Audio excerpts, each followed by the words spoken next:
अस्सलाम वालेकुम दोस्तों, कैसे हो? उम्मीद है कि सब खैरियत से होंगे। अल्लाह आप लोगों को ऐसे ही खुश रखे। सरकार दो आलम सल्लल्लाहु अलैहि वसल्लम की पूरी ज़िंदगी पर बनने वाली वीडियो सीरीज़ जिसका नाम मोहम्मद सब के लिए है सल्लल्लाहु अलैहि वसल्लम, ये उसका 40वां हिस्सा यानी पार्ट 40 है। थोड़ा हम रिकैप कर लेते हैं कि हमने 39वें हिस्से में क्या सुना। हमने 39वें हिस्से में सुना कि किस तरह आप हिजरत करके मदीना के करीब कुबा के मकाम पर पहुंचे। वहां आपने 14 दिन क़याम किया। वहां पर एक मस्जिद की बुनियाद भी रखी जो इस्लाम की सबसे पहली मस्जिद थी। फिर हज़रत अली रज़ी अल्लाह तआला अन्हु कुबा के मकाम पर आपसे आकर मिले। फिर आप कुबा से निकलकर मदीना रवाना हुए। मदीना वालों ने आपका पुरजोश इस्तकबाल किया, आपके आने पर जोश में नारे लगाए और फिर अंसारी बच्चियों ने दफ बजाकर आपके आने की खुशी में नगमे गाए। चलिए आगे सुनते हैं। आप सल्लल्लाहु अलैहि वसल्लम के मदीना में दाखिल होने के बाद मदीना के हर एक सरदार एक दूसरे से पहले हाजिर होने के लिए आप सल्लल्लाहु अलैहि वसल्लम के पास पहुंचते थे। उनमें से हर एक ये चाहता था कि सरकार दो आलम सल्लल्लाहु अलैहि वसल्लम उनके मकाम पर क़याम फरमाए ताकि रसूल पाक सल्लल्लाहु अलैहि वसल्लम के मेज़बान बनने की इज्जत उन्हें हासिल हो। चुनांचे हर एक आप सल्लल्लाहु अलैहि वसल्लम के पास यही कहता हुआ आया कि सरकार हमारे साथ तशरीफ ले चलिए, सरकार हमारे साथ तशरीफ ले चलिए, हम आपकी हिफाजत करेंगे, हम आपको आराम पहुंचाएंगे। लेकिन रसूल पाक सल्लल्लाहु अलैहि वसल्लम ने अपनी ऊँटनी की लगाम ढीली छोड़ दी और फरमाया कि इसे छोड़ दो, ये खुदा के हुक्म से खुद कहीं पर जाकर ठहर जाएगी। चुनांचे रसूल पाक सल्लल्लाहु अलैहि वसल्लम की ऊँटनी आपको लेकर मदीना के रास्तों से गुजरती रही। पीछे पीछे सहाबा का हुजूम, मदीना के लोगों का हुजूम बुलंद आवाज में ये कहता हुआ पीछे पीछे आ रहा था कि अल्लाहु अकबर, मोहम्मद तशरीफ ले आए, अल्लाहु अकबर, मोहम्मद तशरीफ ले आए। और पीछे बच्चियां दफ बजाकर रसूल पाक सल्लल्लाहु अलैहि वसल्लम को खुश आमदीद कह रही थी, वेलकम कर रही थी। किसी मकान की छत ऐसी नहीं थी जिस पर औरतें चढ़ी भी ना हो। कोई टीला, कोई पहाड़ी ऐसी नहीं थी जहां पर लोग मौजूद नहीं हो। ये सब हबीब खुदा रसूल पाक सल्लल्लाहु अलैहि वसल्लम को देखकर अपनी आंखें ठंडी कर रहे थे और आप सल्लल्लाहु अलैहि वसल्लम की जियारत से अपने प्यासे दिलों की प्यास को बुझा रहे थे। चुनांचे अल्लाह के हुक्म से ऊँटनी चलती रही, लेकिन जिसके भी मकान के सामने से ऊँटनी गुजरती वो ऊँटनी की नकेल को पकड़ लेता और अपने घर की तरफ मोड़ने की कोशिश करता। लेकिन सरकार दो आलम सल्लल्लाहु अलैहि वसल्लम फरमाते कि अल्लाह के बंदो, नकेल छोड़ दो और ऊँटनी के लिए रास्ता साफ करो, ये अल्लाह की तरफ से और अल्लाह के हुक्म से चल रही है। चुनांचे ऊँटनी चलती रही, आखिरकार एक मैदान में आकर रुकी और बैठ गई जहां पर आज मस्जिद नबवी है। लेकिन आप उतरे नहीं, यहां तक कि ऊँटनी थोड़ी और दूर गई, फिर पीछे मुड़कर देखा और पलटकर उस जगह पर लौट आई जहां वो पहले बैठ गई थी। उसके बाद आप सल्लल्लाहु अलैहि वसल्लम उतरे और ये आप सल्लल्लाहु अलैहि वसल्लम के ननिहाल वालों का यानी बनु नज्जार का महल्ला था। जिस जमीन पर ऊँटनी रुकी और आप सल्लल्लाहु अलैहि वसल्लम उतरे, ये जमीन 2 यतीम लड़कों की थी जो बनु नज्जार में से ही थे। रसूल पाक सल्लल्लाहु अलैहि वसल्लम ऊँटनी से उतरे और आप सल्लल्लाहु अलैहि वसल्लम ने पूछा कि ये जमीन किसकी है। तो मुआज बिन अजरा सामने आए। उन्होंने अर्ज किया कि या रसूल अल्लाह, ये जमीन अम्र के 2 लड़कों सहल और सुहेल की है। ये दोनों यतीम हैं और मेरी तरबियत में हैं, मैं उनको राजी कर लूंगा। आप अगर यहां मस्जिद बनवाना चाहते हैं तो बनवा लीजिए। रसूल पाक सल्लल्लाहु अलैहि वसल्लम ने उन 2 लड़कों के सरपरस्त और मुरब्बी मुआज से ये जमीन खरीद ली और हुक्म दिया कि इस जगह आप सल्लल्लाहु अलैहि वसल्लम के लिए मस्जिद बनाई जाए। अब बनु नज्जार के लोग सरकार दो आलम सल्लल्लाहु अलैहि वसल्लम को अपने घर ले जाने के लिए एक तरह से आपस में लड़ने लगे। लेकिन हजरत अबू अय्यूब अंसारी रजी अल्लाह तआला अन्हु ने लपक कर آپ کی اونٹنی سے آپ کا کجاوا سامان توشہ وغیرہ جتنا بھی تھا سب اپنے گھر لے کر چلے گئے۔ اس پر آپ صلی اللہ علیہ وسلم نے فرمایا کہ آدمی تو اپنے کجاوے کے ساتھ ہوتا ہے نا، اس لیے میں ابو ایوب انصاری کے گھر پر جاؤں گا۔ اور حضرت اسد بن زرارہ نے آپ صلی اللہ علیہ وسلم کی اونٹنی کی نکیل پکڑ لی، چنانچہ یہ اونٹنی انہی کے پاس رہی۔ پھر رسول پاک صلی اللہ علیہ وسلم حضرت ابو ایوب انصاری رضی اللہ عنہ کے مقام پر آپ نے قیام فرمایا جب تک مسجد اور مکان تیار نہیں ہوئے۔ رسول پاک صلی اللہ علیہ وسلم کی قربت حاصل کرنے کے بعد بنو نجار کے تو خوشی کا کوئی ٹھکانہ ہی نہیں تھا۔ بنو نجار رسول پاک صلی اللہ علیہ وسلم کے دادا عبد المطلب کے ننیال والے تھے۔ ادھر نجار کے جو پڑوسی تھے وہ بھی خوشی سے پھولے نہیں سما رہے تھے، کیونکہ انہیں جناب رسول پاک صلی اللہ علیہ وسلم کا مبارک پڑوس جو مل گیا تھا۔ وہ اپنی خوشی کا اظہار اکثر ان الفاظ میں کیا کرتے تھے کہ ہم تو بنو نجار کے پڑوسیوں میں سے ہیں، زہ نصیب کہ ہمیں رسول پاک صلی اللہ علیہ وسلم کا مبارک پڑوس ملا۔ عورتیں اور بچے مکہ سے مدینہ پہنچ گئے۔ کوئی بھی ایمان والا اپنے ساتھ ساز و سامان مال و دولت ساتھ نہیں لا سکا تھا، کیونکہ سب چوری چھپے مکہ سے مدینہ کے لیے روانہ ہوئے تھے۔ لیکن مدینہ کے انصاری صحابہ نے ان لوگوں کے لیے اپنے گھروں کے دروازے کھول دیے، ان کے اوپر اپنی مال و دولت کو خرچ کیا، جس سے مہاجروں کو اپنی ضروریات زندگی حاصل کرنے میں مدد ملی۔ انہوں نے اپنی اپنی حیثیت سے اپنے اپنے مطابق اپنے کام شروع کر دیے۔ کسی نے تجارتیں شروع کر دی، کچھ لوگوں نے زمینوں میں اپنی کھیتی باڑی شروع کر دی، اور اس طرح صحابہ نے اپنے لیے روزی کے راستے پیدا کر دیے، اپنے خاندان والوں کے لیے گھر آباد کیے۔ جو لوگ بہت زیادہ غریب تھے، کوئی کام نہیں کر سکتے تھے، نہ کوئی گھر بنا سکتے تھے، ان کے لیے رسول پاک صلی اللہ علیہ وسلم نے ایمان والوں کے ہی روپیے پیسوں میں سے اور مال میں سے وظیفے مقرر کرائے تاکہ ان کا گزر چل سکے۔ اور پھر رسول پاک صلی اللہ علیہ وسلم نے ایک زبردست دور اندیشی اختیار کی کہ مہاجروں اور انصاریوں کے درمیان بھائی چارہ اور برادرانہ رشتے قائم کیے۔ ہر مہاجر انصاری کو اپنا بھائی سمجھنے لگا، اور ہر انصاری ہر مہاجر کو اپنا سگے بھائی سے بھی زیادہ سمجھنے لگا۔ اور اس طرح آپ صلی اللہ علیہ وسلم نے تمام مسلمانوں کو خدا کے راستے میں بھائی بھائی بنا دیا، تاکہ ان کے دلوں میں محبت پیدا ہو جائے، وہ سب کے سب ایک ہو جائے۔ اس کا نتیجہ یہ ہوا کہ سب مسلمان دل و جان سے ایک ہو گئے۔ ہر شخص دوسرے کے لیے وہی چیز پسند کرتا تھا جو خود اس کو پسند ہوتی تھی۔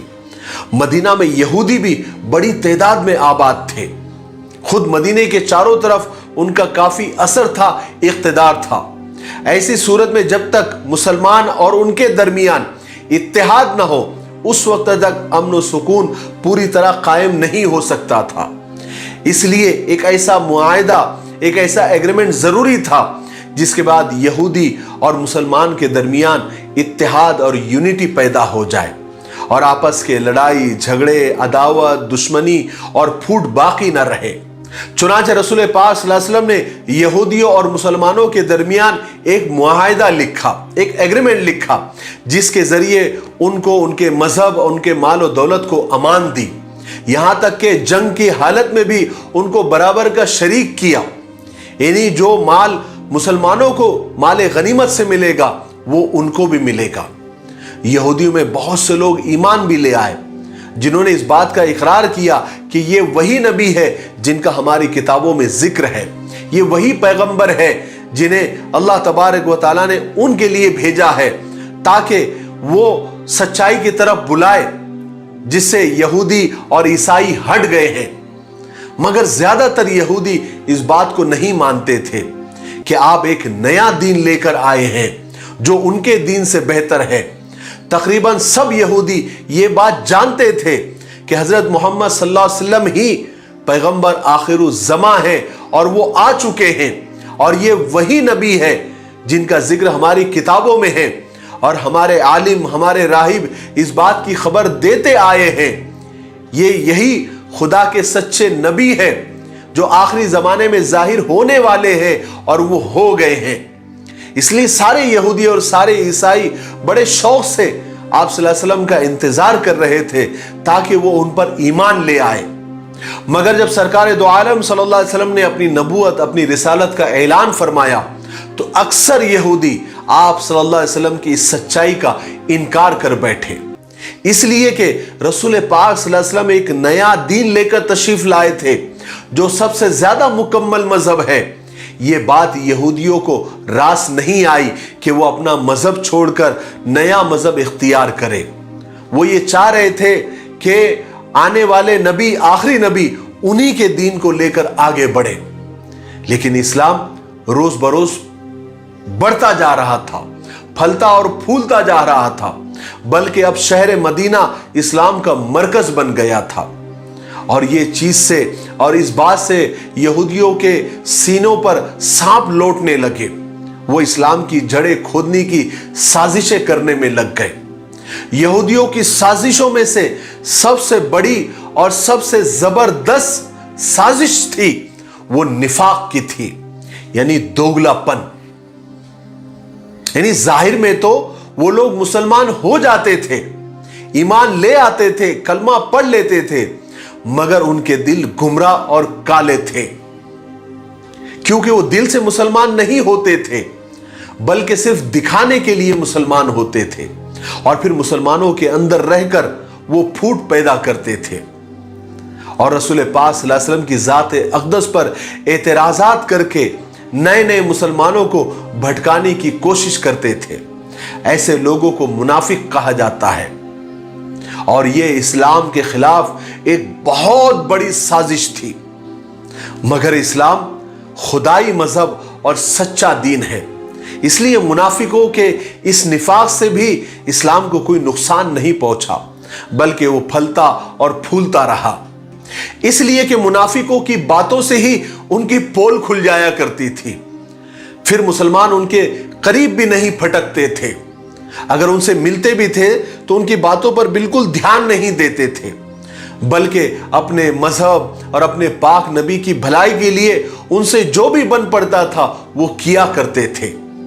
मैं यहां पर मदीना शहर की थोड़ी सी तारीख और थोड़ी सी हिस्ट्री बताना जरूरी समझता हूं, जैसे मैंने आपको मक्का की हिस्ट्री बताई थी।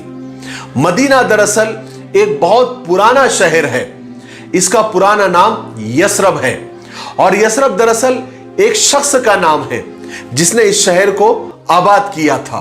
वो हजरत नूह अलैहिस्सलाम की 5वीं नस्ल में से था, यानी 5वीं पुश्त में से था।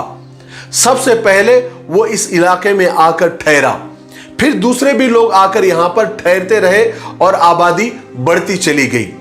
यसरब चूंकि पहले आया था और वो इस शहर का बानी था, इसलिए इस जगह को लोग यसरब कहकर ही पुकारने लगे और उसका फिर यही नाम पड़ गया। हिजरत से पहले, यानी आप सल्लल्लाहु अलैहि वसल्लम की हिजरत से पहले, आप सल्लल्लाहु अलैहि वसल्लम के यहां आने से पहले इस शहर की कोई खास अहमियत नहीं थी, बल्कि एक तरह से ये शहर यानी यसरब एक तरह से पूरे अरब में बदनाम था, क्योंकि यहां की आबो हवा बहुत ही ज्यादा खराब थी। लोग इस शहर को यानी यसरब को बीमारियों का घर समझते थे। यहां पर तरह तरह की बीमारियां और वबाएं फैलती और फूलती रहती थी। मगर अब इस सरजमीन की किस्मत का सितारा चमकने वाला था। इस जमीन को आसमान से भी ज्यादा बुलंदियां मिलने वाली थी। इसके मुकद्दर में इज्जत और शर्फ लिखा हुआ था, जिसका मुकाबला दुनिया की कोई जमीन नहीं कर सकती थी। यह वही सरजमीन है जिसने अल्लाह के हुक्म से उसके हबीब को अपने आगोश में पनाह दी थी। जिस वक्त सरकार दो आलम सल्लल्लाहु अलैहि वसल्लम का अपना वतन, अपनी सरजमीन उनके लिए तंग हो गई थी, यही वो शहर है जहां के लोग उस वक्त आपकी मदद, आपकी नुसरत, आपके सपोर्ट के लिए खड़े हुए जब आपकी कौम ने आपको जुल्म का निशाना बना रखा था। यही वो शहर है जो दीन इस्लाम का सबसे पहला गहवारा बना। उसकी गोद में इस्लाम फैला और फूला। यहां से ही इस्लाम को तरक्की मिली। सबसे बढ़कर यही वो मुकद्दस सरजमीन है, यही वो पाक मकाम है جس کی آغوش میں سرور کونین صلی اللہ علیہ وسلم قیامت تک کے لیے آرام فرما رہے ہیں۔ ہجرت کے بعد جب آپ صلی اللہ علیہ وسلم نے اس شہر کو اپنا وطن بنایا تو اس کا نام طیبہ رکھا، اور اللہ تبارک و تعالیٰ نے اس شہر کو طابہ کے نام سے پکارا۔ دراصل یہ دونوں نام طیب کے لفظ سے بنے ہیں، اور طیب کے معنی پاک ہے۔ نام بدلنے کے بعد آپ صلی اللہ علیہ وسلم نے اس شہر کو یثرب کہنے سے منع فرمایا، یہاں تک کہ آپ صلی اللہ علیہ وسلم نے فرمایا جو کوئی اس شہر کو یثرب کہے گا اسے اللہ تعالیٰ سے توبہ کرنی چاہیے۔ یہ طابہ ہے، طابہ یعنی یہ پاک ہے، یہ سرزمین پاک ہے۔ مگر اب چونکہ رسول پاک صلی اللہ علیہ وسلم نے اس کو اپنا وطن بنا لیا تھا، اس لیے صحابہ اکرام رضوان اللہ تعالی مجمعین اس کو احترام کی وجہ سے مدینۃ الرسول یعنی پیغمبر کا شہر کہنے لگے۔ پھر یوں آہستہ آہستہ اسے صرف مدینہ کہا جانے لگا۔ اب چونکہ مدینہ کی آب و ہوا ٹھیک نہیں تھی، اچھی نہیں تھی، یہاں پر اکثر بیماریاں پھیلتی رہتی تھی، اس لیے ہجرت کے بعد یہاں پر آ کر بہت سارے صحابہ بیمار پڑ گئے، اور بہت سارے صحابہ میں حضرت ابوبکر صدیق رضی اللہ تعالیٰ عنہ، حضرت عامر بن فہیرہ اور حضرت بلال رضی اللہ تعالیٰ عنہ بھی تھے۔ صحابہ اکرام بیماری کے زمانے میں اپنے وطن مکہ کو بہت یاد کرتے تھے، انہیں مکہ بہت یاد آتا تھا، اور اپنی بیماریوں کو دیکھ کر مکہ کو یاد کر کے بڑے درد بھرے اشعار بھی پڑھا کرتے تھے۔ رسول پاک صلی اللہ علیہ وسلم کو جب اطلاع ملی کہ صحابہ کی طبیعتیں خراب ہو رہی ہے اور بیماریاں بہت بڑھ گئی ہے اور وہ اس تکلیف میں مکہ کو بہت یاد کر رہے ہیں، اس لیے آپ صلی اللہ علیہ وسلم نے اللہ تبارک و تعالیٰ سے یہاں کی آب و ہوا اچھی ہونے کے لیے دعا فرمائی، اور ساتھ میں یہ بھی دعا فرمائی کہ اے اللہ مہاجروں کے دلوں میں مدینہ کی ایسی محبت ڈال دے جیسی مکہ کی ہے۔ اور اللہ تبارک و تعالیٰ نے اپنے پیغمبر کی دونوں دعائیں قبول فرمائی۔ چنانچہ آپ صلی اللہ علیہ وسلم کی دعا کے بعد مدینہ کی آب و ہوا ہمیشہ ہمیشہ کے واسطے پاک اور صاف ہو گئی، وہاں کی بیماریاں وبائیں سب ختم ہو گئی، اور اس کے بعد اللہ تبارک و تعالیٰ نے صحابہ اکرام کو بھی شفا عطا فرمائی، اور ان کے دلوں میں مکہ سے بھی زیادہ مدینہ کی محبت ڈال دی۔ مدینہ میں مکہ کی طرح میٹھے پانی کی بہت کمی تھی۔ جس وقت حضور پاک صلی اللہ علیہ وسلم اس شہر میں تشریف لائے تھے، یعنی مدینہ میں تشریف لائے تھے، اس زمانے میں صرف میٹھے پانی کا صرف ایک ہی کنواں تھا، تمام مدینہ والے اسی سے پانی حاصل کرتے تھے۔ اس کنویں کا نام بیر روما تھا، وہ اتفاق سے ایک یہودی کا تھا، اور پھر ہوا ایک بار ایسا کہ اس کنویں کا پانی سڑ کر بدبودار ہو گیا، اس لیے پانی کی اور زیادہ دقت پیدا ہو گئی، کیونکہ وہی ایک کنواں تھا جس سے مدینہ کے لوگ سیراب ہوتے تھے، پانی پیتے تھے۔ جب رسول پاک صلی اللہ علیہ وسلم کو اس بات کا علم ہوا تو آپ صلی اللہ علیہ وسلم نے اس کنویں کو صاف کرنے کا ارادہ فرمایا۔ چنانچہ ایک روز آپ نے اپنے صحابہ سے پوچھا کہ تم میں سے کون ہے جو اس کنویں کو صاف کرا سکتا ہے؟ آپ کے اس سوال کے بعد سب سے پہلے حضرت عثمان بن عفان رضی اللہ عنہ سامنے آئے اور فرمایا اللہ کے رسول میں صاف کرا سکتا ہوں۔ اس کے بعد حضرت عثمان بن عفان نے فوراً ہی اس کنویں کی صفائی کا انتظام کیا تاکہ رسول پاک صلی اللہ علیہ وسلم کی حکم کی تعمیل میں دیر نہ ہو، اور شہر والوں کو جو پانی کی قلت اور دقت ہو رہی ہے وہ بھی دور ہو جائے۔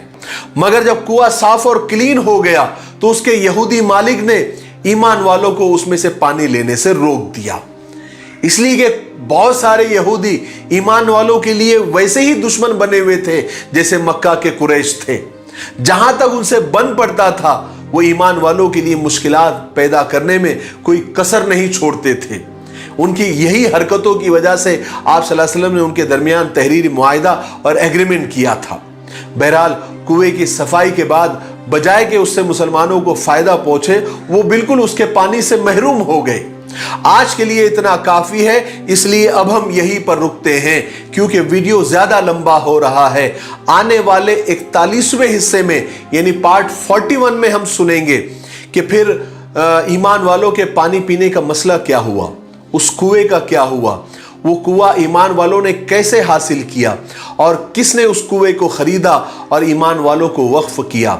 और आगे के हिस्सों में हम यहूदियों की साजिशों के बारे में सुनेंगे जो मक्का वालों से ज्यादा खतरनाक थी। मक्का वाले तो साफ साफ दुश्मन थे, खुले हुए दुश्मन थे, और यहूदी छुपे हुए दुश्मन थे।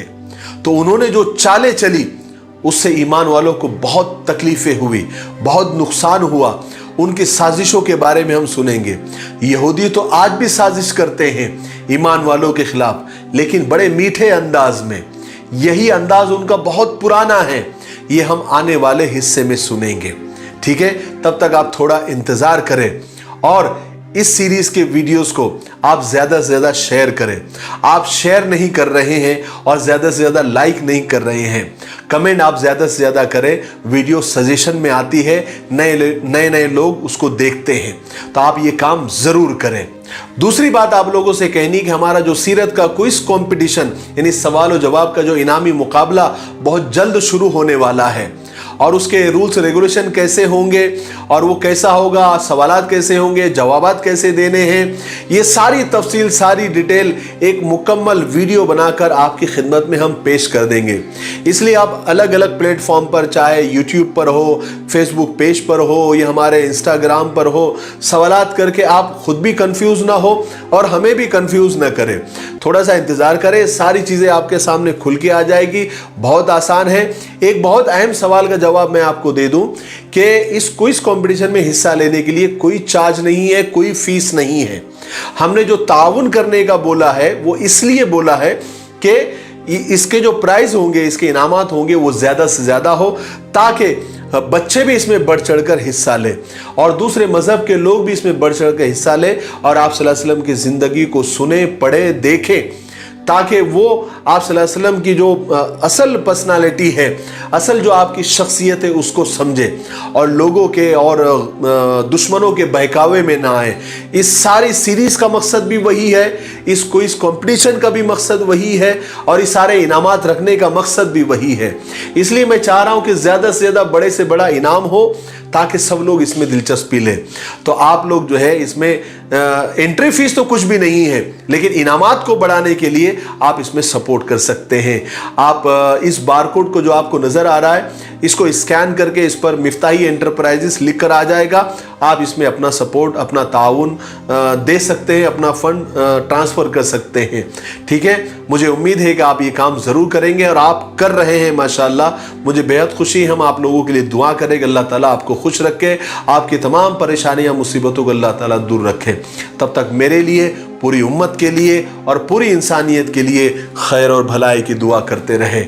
अस्सलामु अलैकुम व रहमतुल्लाहि व बरकातुहू।